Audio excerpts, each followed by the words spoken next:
आप में से बहुत सारे लोग ऐसे होंगे जो अक्सर अपने घर में छोटी मोटी पार्टी जैसे कि birthday party, anniversary party, kitty party तो करना चाहते होंगे, पर पार्टी के बारे में, पार्टी के खाने के बारे में कितनी चीज़ें होनी चाहिए, क्या खास बनना चाहिए, ये सब सोचकर ही रह जाते होंगे।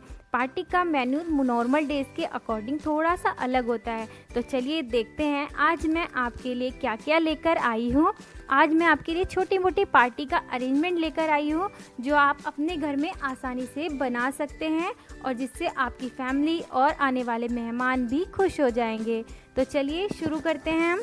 सबसे पहले हम बनाते हैं दाल मखनी, जिसके लिए मैंने रात भर के लिए यहाँ पर उड़द और राजमा को भिगाकर रख दिया था, जिसमें मैंने लिए आधा किलो उड़द, साबुत उड़द आती है ना वही, और राजमा मैंने 250 ग्राम लेकर पूरी रात के लिए इनको भिगाकर छोड़ दिया था। और अब देखिए कितने अच्छे से फूल गए हैं। अब इनको चढ़ा लेते हैं कुकर में, और कुकर में मैं डाल रही हूँ कुछ लौंग, थोड़ा सा अदरक जिसको मैंने कद्दूकस से घिस कर ले लिया है, लगभग ये 1 बड़ा चम्मच मैं इसमें डाल रही हूँ। उसी के साथ डाल देंगे इसमें 2 चम्मच नमक, और यहाँ पर मैं डाल रही हूँ 2 तेज पत्ता। उसी के साथ डाल देंगे इसमें हम पानी। पानी को आपको अंदाजे से ही डालना है, आज मैंने नाप कर नहीं डाला था, तो इसमें मैं अभी आपको बता दूंगी जितना हमें उड़द राजमा लेना है ना, उससे थोड़ा सा पानी इतना हमें एक्स्ट्रा लेना है। बहुत ज़्यादा पानी हम नहीं रखेंगे, उससे क्या होता है उड़द राजमा देर से उबलेंगे। और अब 5-6 सीटी आने तक इसको उबाल लेंगे। उससे पहले हम अच्छे से इसको मिक्स कर देंगे, और अब ऐड करेंगे हम इसमें घी 1 बड़ा चम्मच, और अब इसको हम उबालने के लिए रख देते हैं गैस पर। और यहाँ मेरे पास है 3 किलो टमाटर, इनको मैं अभी मिक्सी में पीस लूँगी, इसी से मैं अपनी सारी सब्जियाँ बनाने वाली हूँ, तो इसीलिए मैं इसको एक साथ ही सब पीस कर रख दूँगी, जिससे कि सब्जियां बनाते हुए मुझे बार बार मिक्सी को निकालना ना पड़े और मेरा काम बहुत ही आसानी से हो जाए। और अब मैंने यहाँ पर चढ़ा दिया है 2 बड़े चमचे भर करके देसी घी। आप चाहें तो बटर भी यूज़ कर सकते हैं इसकी जगह, पर मुझे देसी घी में ही ज़्यादा अच्छी लगती है दाल मखनी, तो मैंने इस यहाँ पर देसी घी डाल दिया है।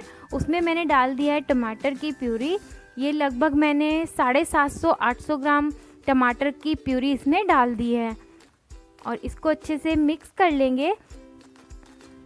और अब ऐड करेंगे कुछ मसाले, जिसमें मैं डाल रही हूँ यहाँ पर 4 बड़े चम्मच कश्मीरी लाल मिर्च पाउडर, आधा चम्मच गरम मसाला, 4 चम्मच धनिया पाउडर। गरम मसाला मैंने यहाँ पर ज़्यादा यूज़ नहीं किया है, क्योंकि सभी लोग गरम मसाला पसंद नहीं करते हैं, और बहुत ज़्यादा मसाले मुझे भी पसंद नहीं है। आप चाहें तो इसकी मात्रा बढ़ा भी सकते हैं। आधा चम्मच हम यहाँ पर हल्दी पाउडर डाल देंगे, और 2 से 3 चम्मच कसूरी मेथी हाथों से क्रश करके इसमें डाल देंगे।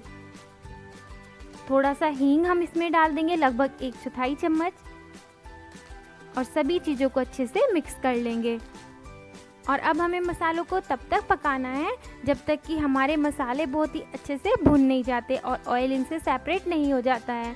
देखिए अभी ऑयल अच्छे से सेपरेट हो गया है, तो हम यहाँ पर ऐड कर देंगे अपना उड़द राजमा जो हमने उबाल कर रखा था, और इसी के साथ मैंने डाल दिया यहाँ पर 1 बड़ा गिलास पानी इसमें। और अब हमें लगातार चलाते हुए दाल को पका लेना है।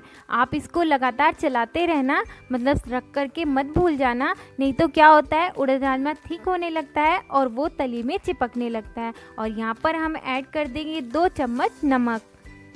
नमक हमने पहले भी ऐड किया था, इसलिए हम यहाँ पर सिर्फ 2 चम्मच इसमें ऐड करेंगे, बाकी आप अपने टेस्ट के अकॉर्डिंग भी इसमें डाल सकते हैं नमक। और इसको भी अच्छे से मिक्स कर देंगे, और अब हमें इसको पका लेना है।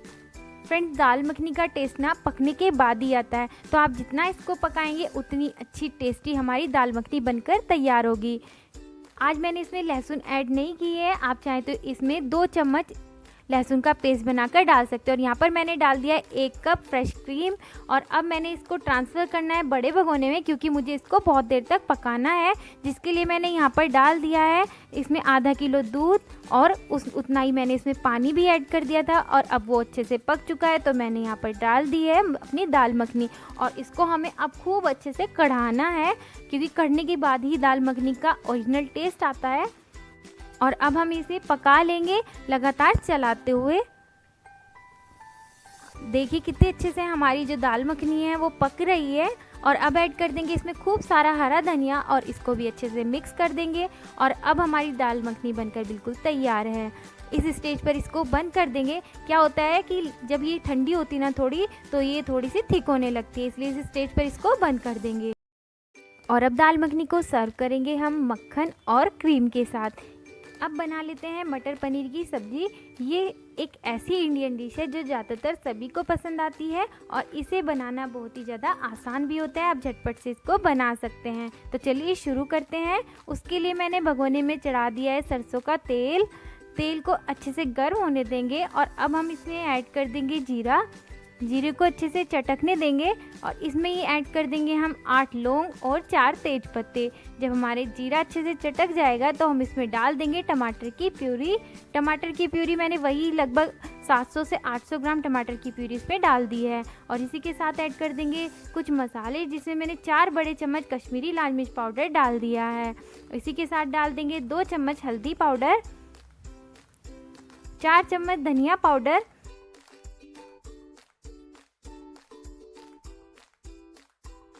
आधा चम्मच गरम मसाला और 2 से 3 चम्मच कसूरी मेथी हाथों से क्रश करके इसमें डाल देंगे। सभी को अच्छे से मिक्स कर लेंगे एक बार अच्छे से। और अब ऐड करेंगे इसमें पिसी हुई मूंगफली का पाउडर 2 बड़े चम्मच। मैंने मूंगफली को रोस्ट करके उसका पाउडर बनाकर रख लिया था, जिसका पाउडर मैं इसमें डाल रही हूँ और इसको भी अच्छे से मिक्स कर लेंगे। अब हम सभी मसालों को तब तक भून लेंगे जब तक कि इनसे ऑयल सेपरेट नहीं हो जाता है। अभी ऑयल अच्छे से सेपरेट होने लगा है तो हम ऐड कर देंगे इसमें मटर। यहाँ पर मैं लगभग इसमें 1 किलो मटर ऐड कर रही हूँ और इसको मटर को भी अच्छे से मिक्स कर लेंगे। मटर को हमें 4 से 5 मिनट कम से कम भूनना है, क्योंकि जब आप मसालों के साथ मटर को भूनते हो उस वाली मटर का टेस्ट ही बहुत ज़्यादा अच्छा आता है। और अब ऐड कर देंगे इसमें हम नमक मैं यहाँ पर 5 चम्मच यूज़ कर रही हूँ। आप अपने टेस्ट के अकॉर्डिंग भी इसमें नमक ऐड कर सकते हैं, कम या ज़्यादा। और इसको भी अच्छे से मिक्स कर लेंगे। फ्रेंड्स, हमें मसालों के साथ मटर को बहुत अच्छे से भून लेना है, क्योंकि सच में इससे बहुत ही अच्छा टेस्ट आता है। अगर इसको हमें लगातार चलाते हुए ही भूनना है, क्योंकि अगर आप चलाना छोड़ देंगे तो मसाले तली में चिपकने लगेंगे और वो फिर जलने लगेंगे और बहुत टेस्ट हमारा ख़राब हो जाएगा सब्जी का। और फिर से मैंने इसमें ऐड कर दिया है 1 चम्मच कसूरी मेथी हाथों से क्रश करके। कसूरी मेथी से बहुत ही अच्छी खुशबू आती है, आपकी सब्ज़ी को जो है ना बहुत ही अच्छी रिच खुशबू आती है, बहुत बढ़िया फ्लेवर मिलता है। तो आप इसको ज़रूर ऐड करें।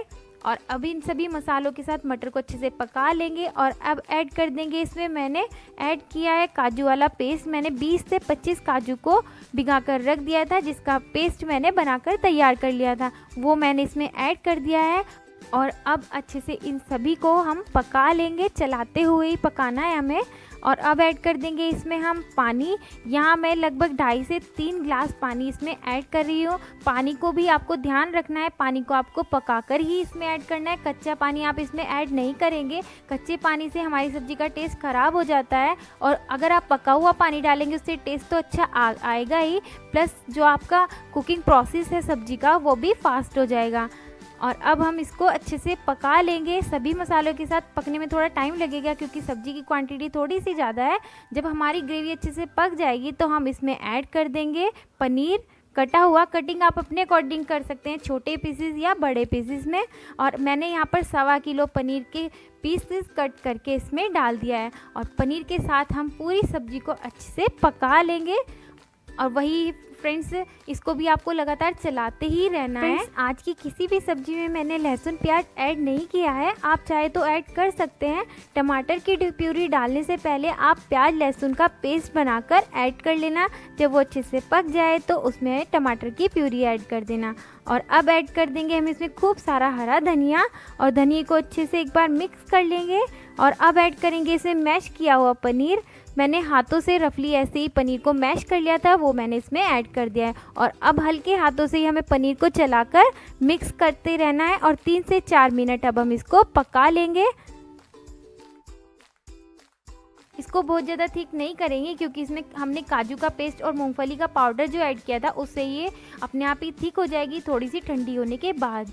और वैसे भी हमने इसमें पनीर ऐड किया है, तो देखिए अभी 2 से 3 मिनट में ये कितनी थिक होने लगी है। और जैसे जैसे ये और ठंडी होएगी थोड़ी सी, तो ये और भी ज़्यादा थिक होने लगेगी, क्योंकि पनीर क्योंकि पनीर भी ग्रेवी को अपने अंदर एब्जॉर्व करेगा। देखिए कितना बढ़िया हमारे सब्जी का कलर आया है और ये खाने में बहुत ही ज़्यादा टेस्टी भी बनी थी। आप इसको ज़रूर ट्राई करना। हमारी अगली रेसिपी है मिक्स वेज की, जिसके लिए मैंने यहाँ पर लिया है 1 कप गाढ़ा दही। दही को हम बड़े से भगोने में डाल लेंगे और इसी के साथ डाल देंगे 3 चम्मच मैदा। मैदे की जगह आप बेसन भी यूज़ कर सकते हैं। इसी के साथ डाल देंगे 2 चम्मच नमक और आधा चम्मच गरम मसाला, 2 चम्मच कसूरी मेथी हाथों से क्रश करके, और अब डाल देंगे 1 बड़ा चम्मच सरसों का तेल, आधा चम्मच हल्दी पाउडर ऐड कर देंगे इसमें हम, और 1 छोटा चम्मच लाल मिर्च पाउडर, 2 चम्मच धनिया पाउडर, और सभी चीज़ों को हाथ से ही अच्छे से मिक्स कर लेंगे। और अब ऐड करेंगे हम इसमें अपनी सब्जियां, जिसमें मैं ले रही हूँ यहाँ पर 1.5 किलो आलू, जिसको मैंने छोटे छोटे पीसेस में ऐसे कट कर लिया था। उसी के साथ डाल देंगे यहाँ पर कटी हुई गोभी और शिमला मिर्च। यहाँ पर मैं 1 किलो गोभी ऐड कर रही हूँ और 300 ग्राम से 400 ग्राम यहाँ पर मैं शिमला मिर्च इसमें ऐड कर रही हूँ। सभी को अच्छे से मिक्स कर देंगे और अब 1 घंटे के लिए हम इसको रेस्ट करने के लिए छोड़ देंगे। हमें इसे ढककर ही रेस्ट करने के लिए छोड़ देना है। और अब 1 घंटे बाद देखिए हमारी जो सब्जियां हैं उन्होंने पानी छोड़ दिया है, क्योंकि हमने इसमें दही और मसाले ऐड किए थे। अब हम इनको फ्राई करेंगे, जिसके लिए मैंने कढ़ाई में चढ़ा दिया है ऑयल। ऑयल को अच्छे से गर्म होने देंगे और जब हमारा ऑयल अच्छे से गर्म हो जाएगा तो हम इसमें सब्जियों को ऐड कर देंगे। और अब हमें लगातार चलाते हुए अपनी सब्जियों को फ्राई करना है जब तक कि इसमें एक अच्छा सा गोल्डन कलर नहीं आ जाता है, जैसा कि आप वीडियो में देख सकते हैं, बिल्कुल ऐसे ही। और सभी सब्जियों को हम इसी तरीके से फ्राई कर लेंगे। और हाँ, आपको मीडियम फ्लेम पर ही इनको फ्राई करना है, हाई फ्लेम पर नहीं करना है और ना ही लो फ्लेम पर करना है। और अब बना लेते हैं अपनी सब्जी, जिसके लिए मैंने यहाँ पर चढ़ा दिया 2 बड़े चम्मच सरसों का तेल, जिसमें मैंने डाल दिया है 2 चम्मच जीरा। जीरे को चटकने पर मैंने इसमें डाल दिया है टमाटर की प्यूरी। और इसमें अब ऐड करेंगे मसाले, जिसमें मैंने डाला है 2 चम्मच नमक, 2 चम्मच कश्मीरी लाल मिर्च पाउडर, आधा चम्मच गरम मसाला और 3 चम्मच यहाँ पर मैं धनिया पाउडर डाल रही हूँ। इसमें 2 चम्मच हम हल्दी पाउडर ऐड कर देंगे। और आप चाहें तो गरम मसाला इसमें थोड़ा ज़्यादा भी ऐड कर सकते हैं। मैंने गरम मसाला सभी सब्जियों में थोड़ा कम ही रखा है। आप चाहें तो इसको अपने अकॉर्डिंग घटा भी सकते हैं और बढ़ा भी सकते हैं। 2 चम्मच हम इसमें क्रश करके हाथों से कसूरी मेथी ऐड कर देंगे और सभी को अब हम अच्छे से मिक्स कर लेंगे। और इसी के साथ ऐड कर देंगे इसमें वो जो सब्जियां हमने दही और मसालों में भिगा कर रखी थी, वो हम इसमें ऐड कर देंगे। उसी के साथ डाल देंगे 2 बड़े चम्मच मूंगफली पाउडर। और अब ऐड कर देंगे हम इसमें मटर। यहाँ मैं आधा किलो मटर इसमें ऐड कर रही हूँ। उसी के साथ हम इसमें 1 बाउल स्वीट कॉर्न डाल देंगे और जो सब्जियां हमने फ्राई करके रखी थी वो भी हम इसमें ऐड कर देंगे। सभी को हम अच्छे से मिक्स कर लेंगे और 2 से 3 मिनट तक इनको अच्छे से फ्राई कर लेंगे मसालों के साथ, जिससे मसाले इनमें अंदर तक चले जाएंगे, क्योंकि सब्जियां तो हमने अच्छे से पहले ही फ्राई कर ली थी। और अब ऐड कर देंगे इसमें खूब सारा हरा धनिया और इसको 5 मिनट के लिए स्लो फ्लेम पर ढककर पका लेंगे। 5 मिनट बाद हम ढक्कन हटाकर देखेंगे और सभी को अच्छे से मिक्स कर लेंगे। 2 से 3 मिनट तक हम ऐसे ही चलाते हुए इनको पका लेंगे। और अब ऐड करेंगे इसमें पनीर। 300 से 400 ग्राम मैंने यहाँ पर पनीर ऐड कर दिया। इसमें बारीक बारीक पीस काट कर, मतलब बहुत ज़्यादा बारीक भी नहीं रखना है और बहुत ज़्यादा मोटा भी नहीं रखना है, क्योंकि हम मिक्स वेज बना रहे हैं। तो अब हम इसमें ऐड कर देंगे हरा धनिया गार्निशिंग के लिए और इसको भी अच्छे से मिक्स कर देंगे। और अब हमारी सब्ज़ी बनकर बिल्कुल तैयार है। ये सब्ज़ी बहुत ही ज़्यादा स्वादिष्ट लगती है। आप एक बार इसको नॉर्मली भी घर में बिना पार्टी के भी बनाकर ज़रूर खाकर देखिएगा, बहुत ज़्यादा पसंद आएगी आपको। अब बना लेते हैं हम अपनी कचौड़ियाँ, जिसके लिए मैंने यहाँ पर लिया है गेहूं का आटा। इसमें हम थोड़ी सी जगह बीच में बना लेंगे और इसमें ऐड करेंगे हम 3 चम्मच ऑयल। और अब ऐड करेंगे हम कचौड़ी मसाला 3 बड़े चम्मच। फ्रेंड्स, ये मसाला मैंने घर में ही बनाया हुआ है। ये दाल और मसालों के साथ बनाया जाता है। इसकी रेसिपी मैं आपके साथ बहुत जल्द शेयर करूँगी। और मसाले और ऑयल के साथ हम जो हमारा गेहूं का आटा है उसको अच्छे से मसलते हुए मिक्स कर लेंगे। और अब थोड़ा थोड़ा पानी डालकर हम इसका एक डो बनाकर तैयार कर लेंगे। इसका डो आपको बहुत ज़्यादा हार्ड नहीं लगाना है और ना ही बहुत ज़्यादा सॉफ्ट लगाना है। जैसे हम रोटी का डो बनाकर तैयार करते हैं, बिल्कुल वैसे ही इसका डो बनाकर तैयार कर लेंगे। फ्रेंड्स यहाँ पर मैंने कम क्वांटिटी में आटा लगाया है, मैं क्योंकि बाद में आटा लगाने वाली हूँ। ये मैंने सिर्फ वीडियो के लिए इतना सा आटा बनाकर आपको दिखाने के लिए लगाया था। और अब जब हमारा ऑयल अच्छे से गर्म हो जाएगा तो हम इसमें अपनी कचौड़ी को फ्राई कर लेंगे मीडियम फ्लेम पर, और दोनों साइड से अलटते पलटते हुए हम इसको सेक लेंगे। और इसी तरह से हम अपनी बाकी की कचौड़ियाँ भी बनाकर तैयार कर लेंगे। और अब हमारी कचौड़ियाँ बनकर बिल्कुल तैयार है। देखिए कितनी बढ़िया बनी है, और खाने में ये बहुत ही ज़्यादा टेस्टी लगती है क्योंकि हमने इसमें दाल का जो मसाला मिलाया था उस। अब बना लेते हैं अपना मटर वाला पुलाव।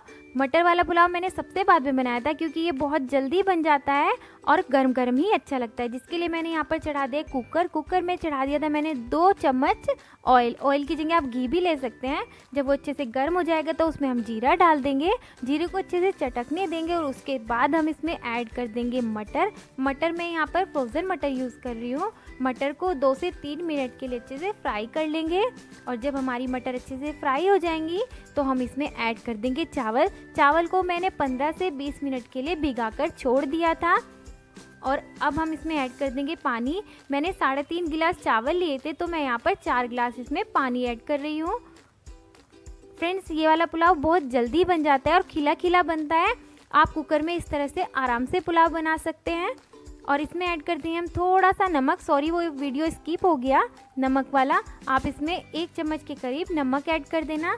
और अब हम इसको 1 सीटी लगाने तक उबाल लेंगे। और देखिए कितना बढ़िया हमारा पुलाव बनकर तैयार हो गया है। फ्रेंड्स रसगुल्ले की रेसिपी मैं आज आपके साथ बहुत जल्दी शेयर करूंगी। आज मैंने ये रेसिपी आपके साथ शेयर नहीं की है क्योंकि वीडियो बहुत ज़्यादा लंबा हो जाता, लेकिन अगर आज की मेरी वीडियो आपको पसंद आई हो तो प्लीज़ लाइक शेयर और subscribe my channel. Thanks for watching my video. Have a good day, enjoy कीजिए अब इसको अपनी फैमिली के साथ। Bye bye.